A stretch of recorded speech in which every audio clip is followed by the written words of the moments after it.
蛇吃黄鳝是在找死。农村中流传的这句俗语是真是假？有没有科学依据？你知道黄鳝这种动物吗？在我国农村地区，很多地方都会出现它们的身影。由于人们对它们并不陌生，所以黄鳝人畜无害的形象也不会给人们带来很强的压迫感。然而在很多地区却流传着这样一句话：蛇吃黄鳝是在找死。要知道，蛇类是一种令很多人都十分恐惧的动物。既然如此，那么人们为什么会觉得黄鳝比蛇还要厉害呢？其实从外表来看，蛇和黄鳝还是有一些相似之处的，并且它们的体型也差不多大，生存空间也有着很大的重合，所以在自然界中，蛇和黄鳝相遇的概率还是非常高的。而人们的这种认知，主要是因为他们对黄鳝和蛇的了解过于浅显，相信很多人都认为蛇的实力一定在黄鳝之上，所以当他们正面交锋的时候，黄鳝一定是被吃下去的一方。而蛇类进食的方式又十分特殊，它们没有能够进行咀嚼的牙齿，所以只能够将食物整个吞入腹中。这样一来，黄鳝进入蛇的腹中后，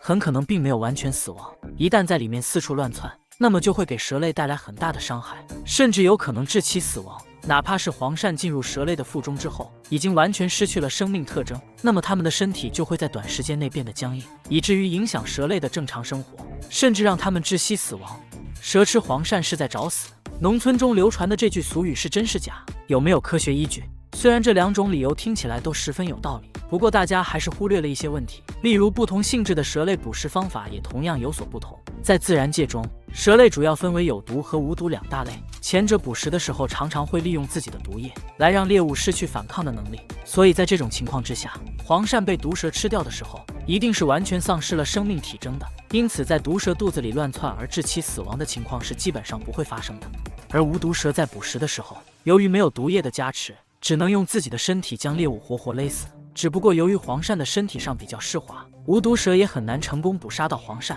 如此看来，无论是哪一类毒蛇，都不会因为黄鳝在腹中乱窜而死亡。既然如此，那么当毒蛇吃掉黄鳝之后，黄鳝的身体变僵硬会给它们带来影响吗？其实蛇类把黄鳝吞下之后，黄鳝会在蛇的腹中呈蜷缩状，即使是变得僵硬，也不会影响到毒蛇的正常爬行，并且正是因为蛇类没有咀嚼能力，所以它们才进化出了强大的消化能力，它们胃里的胃酸能够快速地将猎物消化掉，因此毒蛇捕杀黄鳝是基本上没有严重后果的。而无毒蛇由于无法有效地捕杀黄鳝，所以它们在与黄鳝正面交锋的时候，一般都不会主动发起攻击。这样看来，农村中流传的俗语也并不是完全可信的，我们还是要从科学的角度进行判断。既然如此，那么黄鳝面对毒蛇的时候，真的就没有反抗能力了吗？有很多人不知道的是，黄鳝本身其实也是带有一些毒素的，并且它们并不像表面上看起来那么人畜无害，而是属于比较凶猛的肉食性鱼类，让同一片栖息地内的其他生物都望而生畏。并且我国农村还流传着一句这样的俗语：